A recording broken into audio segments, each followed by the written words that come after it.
A 78-year-old grandma was awarded nearly $4 million over SWAT raid. When an heavily armed SWAT team surrounded the house of an old woman with guns while a raid. And talk about bad timing, she had just gotten out of the shower and was still in her bathrobe.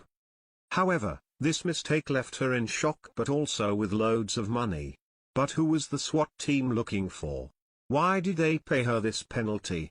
The SWAT team moves in and begins their search. They can hear the shower still running. They rip the lock off a storage unit and find a Christmas tree. They use a battering ram to burst into the garage. Again, nothing. In the midst of this, the SWAT team, armed and ready, appeared at her door. They proceeded to search her home, only to realize later that they had the wrong address. And while the elderly homeowner sits in the back of the patrol car, her house is searched from top to bottom. Ruby Johnson's son, Greg Brunson, shared that his mother is too shaken to discuss the incident. When asked about what happened, he explained that she was extremely confused and upset during the entire situation. She was in tears, and he had to console her.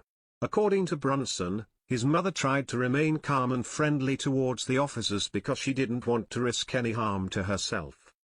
The pain unfolded when a SWAT team, heavily armed and looking for a stolen truck, guns, and a stolen iPhone, surrounded Ruby Johnson's Colorado home. The confusion arose from the Find My Phone app, which had indicated a location near Johnson's house. Despite obtaining a search warrant based on the app's information, the police discovered 78-year-old Ruby Johnson in her bathrobe, having just finished a shower. Authorities questioned her about weapons and others in the house, to which she denied having any weapons and stated that she was alone. The search continued, with police even breaking into a storage unit and garage, only to find nothing incriminating. The traumatic experience left Ruby Johnson emotionally distressed, and her son recounted her attempts to stay composed and be cooperative with the officers.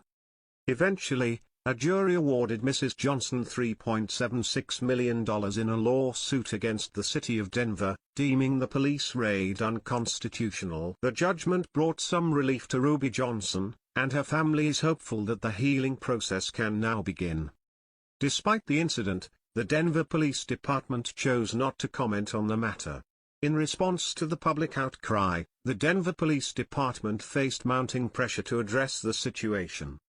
Despite their initial silence, they were forced to acknowledge the mistake and promise a thorough internal investigation. The incident prompted discussions about the use of technology in law enforcement and the potential risks associated with relying solely on apps like Find My Phone for criminal investigations. Misleading or providing false information to SWAT, special weapons and tactics teams can indeed have serious consequences and potentially lead to risky situations.